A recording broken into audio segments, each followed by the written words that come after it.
Olá, meu nome é Ana e esse é o canal da Bibicave. Essa é a quarta parte da nossa série de videoaulas sobre TCC, estrutura e formatação. Nessa parte falaremos sobre as listas, o sumário e numeração progressiva, concluindo essa parte dos elementos pré-textuais. A lista de abreviaturas e siglas é opcional, porém recomendamos que você faça uma lista se você tiver muitas siglas que não são muito usuais, nem do conhecimento do público geral. A lista é dessa forma que está aí no exemplo, o título acima e a lista com, de um lado, as siglas ou abreviaturas e do outro o nome completo por extenso do que significa aquela sigla ou abreviatura, lembrando que essa listagem é em ordem alfabética. As listas de ilustrações e tabelas são opcionais. Porém, se você tiver muitas, a gente recomenda que se faça uma lista. Se pelo menos você tiver 5 ilustrações e 5 tabelas, é recomendável que se façam essas listas. A configuração dela é o título acima, lista de ilustrações, e na listagem você vai colocar o nome, figura 1,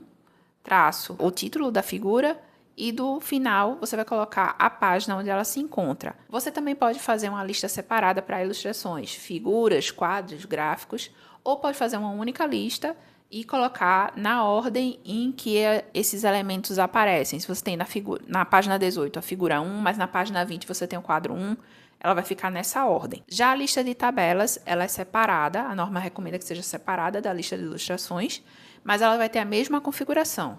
Tabela 1, traço, o título, no final, a paginação. Esses pontinhos, eles aparecem no exemplo e visualmente é mais fácil de você identificar que página fica qual elemento. Diferente das listas, o sumário ele é obrigatório. Ele deve seguir essas regras: título centralizado, indicativo de seções alinhados à esquerda, títulos da seção com a mesma apresentação tipográfica do texto. O que isso quer dizer? Se você colocou a introdução em letras maiúsculas lá no texto, ela deve estar dessa forma aqui no sumário. Se você colocou as seções, subseções 2.1 com letras minúsculas e negrito, ela deve estar dessa forma aqui no sumário também e assim por diante. Ela deve ter sempre essa apresentação tipográfica, negrito, itálico, tudo que o recurso que você utilizar lá no texto deve constar aqui no sumário da mesma forma.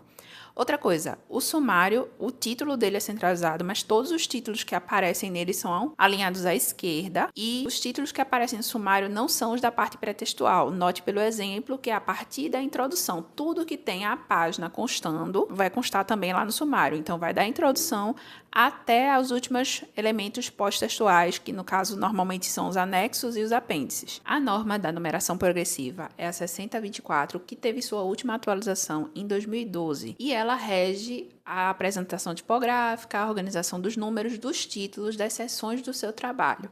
Lembrando que o trabalho acadêmico ele não é dividido em capítulos, e sim em seções. E vamos lá, o que é que diz essa norma?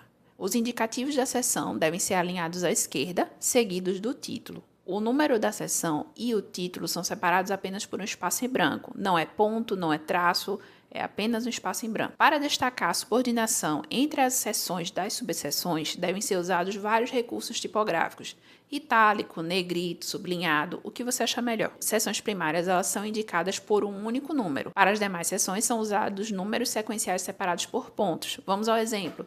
Se lá na parte do referencial teórico eu estou falando sobre ginástica, a seção primária é ginástica, então ela seria 2 espaços ginástica. Notem que aí eu usei destaque em negrito e letras maiúsculas. Já a subseção 2.1, ela é subdividida da ginástica. A ginástica no Brasil, ela é a secundária, tem 2 números. Os números são separados por ponto, porém o número do título é só um espaço em branco, e aí para diferenciar ela da seção primária eu coloquei só negrito. Já na seção terciária, 2.1.1, o ensino de ginástica, eu coloquei o destaque em itálico e deixei as letras minúsculas. A norma recomenda que você subdivida até a quinta seção, 2.1.1.1.1. Normalmente eu recomendo que só vá até a terceira, para não confundir tanto você que está escrevendo como quem está lendo, e nem que ter que usar muitos recursos tipográficos para separar ou diferenciar uma seção da outra. Lembrando que usei esse recurso nessas seções se eu for subdividir até seção 3. Objetivos, digamos, eu vou ter 3 objetivos, 3.1, objetivo geral, 3.2, objetivos específicos. A 3.1 e a 3.2 são secundárias, então elas vão utilizar o mesmo recurso que eu usei aí, letras minúsculas e negrito. Isso tem que ser sempre consistente em todo o seu trabalho. Escolher um padrão, utilize ele sempre. E essa foi a parte 4 da série de videoaulas sobre TCC, estrutura e formatação. Na próxima parte, iremos falar sobre os elementos textuais.